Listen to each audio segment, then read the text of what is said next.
Mythe numéro 1, le dark web est entièrement illégal. Alors c'est vrai, le dark web est associé à des activités criminelles telles que le partage de contenu illicite ou même la vente de contenu illicite. Mais il faut savoir que ça permet aussi de faire de bonnes choses. Des choses légales, par exemple la protection des lanceurs d'alerte. Par exemple, il y a un site web sur le dark web qui s'appelle Secure Drop qui est utilisé par des médias comme The New York Times, The Guardian, ProPublica qui leur permettent de recevoir des documents sensibles de manière anonyme et sécurisée. Donc vous l'aurez compris, le dark web est très important pour ces personnes-là, pour ces médias-là, parce que ça leur permet de protéger les gens qui leur envoient des documents sensibles, qui leur permet de faire des documentaires chocs. De plus, dans les régimes autoritaires, les militants et journalistes utilisent le dark web pour organiser des mouvements et partager des informations sensibles en toute sécurité, comme ce fut le cas lors du printemps arabe. Mythe numéro 2, il est très difficile d'accéder au dark web. Oui, je vois des vidéos sur internet où des gens qui parlent du dark web parlent de ça comme si c'est un truc vraiment inaccessible, un truc fait uniquement pour les hackers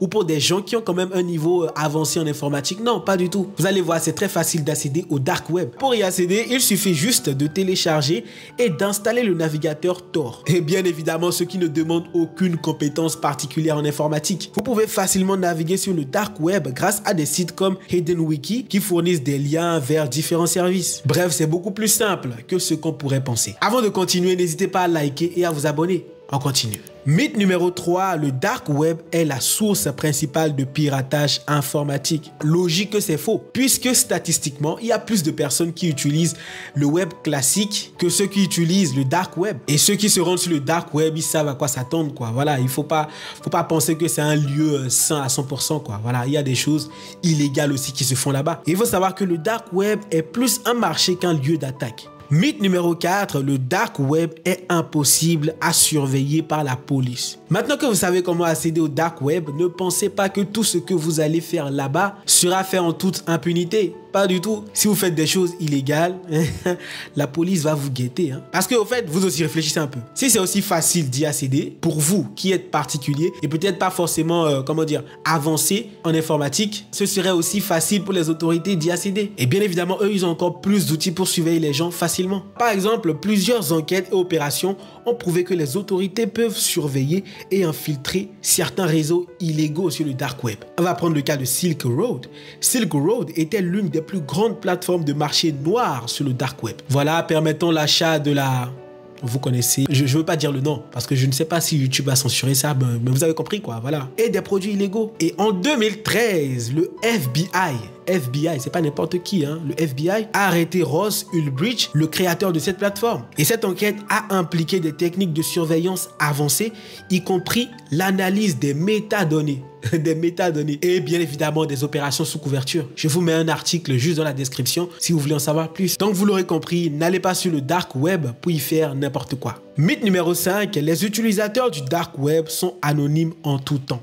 C'est faux, je vais juste prendre un exemple. Le créateur d'Alphabet, il a été arrêté parce qu'il a utilisé la même adresse mail sur le dark web et sur des sites publics. Donc, faut faire attention. De plus, des failles techniques dans le navigateur Tor peuvent parfois révéler l'adresse IP réelle des utilisateurs. Ça, c'est très dangereux. Et donc, ces erreurs et vulnérabilités montrent que l'anonymat sur le dark web n'est pas toujours garanti. Donc, faites pas n'importe quoi si vous ne voulez pas finir en prison, quoi.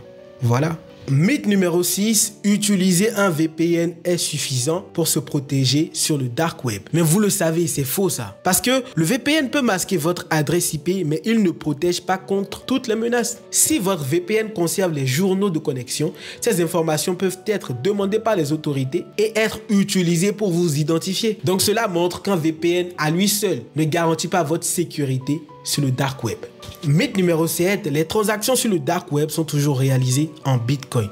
Bien que le Bitcoin soit largement utilisé, d'autres monnaies sont en train de prendre sa place. Par exemple, le Monero ou le Zcash. Puisque ces deux monnaies-là offrent des niveaux de confidentialité et d'anonymat plus élevés que le Bitcoin. Car on le sait tous, les transactions du Bitcoin peuvent être tracées sur une blockchain publique. Donc si vous prenez par exemple le Monero, il est capable de masquer l'origine, la destination et le montant des transactions, ce qui rend le suivi beaucoup plus difficile. Voilà, si quelqu'un veut tracer un paiement avec le Monero, il va y arriver très difficilement, voire jamais. Mythe numéro 8, les sites du dark web ont des adresses web aléatoires impossibles à mémoriser. Alors oui, c'est vrai. mais pas toujours. Les adresses sur le dark web sont souvent composées de chaînes de caractères aléatoires terminant en .onion, ce qui les rend difficiles à mémoriser. Mais cependant, certains sites populaires sur le dark web utilisent des noms plus courts, pour des questions d'accessibilité et de mémorisation aussi. Mythe numéro 9, le dark web est un réseau isolé qui ne communique pas avec le web traditionnel. Voilà, on pense que le dark web est un réseau totalement isolé du web traditionnel, mais c'est faux. Je dirais même que les deux sont liés. Voilà, ils s'entremêlent quoi. Et il n'y a pas vraiment de délimitation qui dit que voilà, à partir d'ici, c'est le dark web et à partir d'ici, c'est le web classique. Donc, tout est fusionné. Voilà, parfois il y a certains services sur le dark web qui peuvent même rediriger vers des sites ordinaires. N'hésitez pas à liker, à vous abonner et on se retrouve pour la prochaine vidéo. Ciao!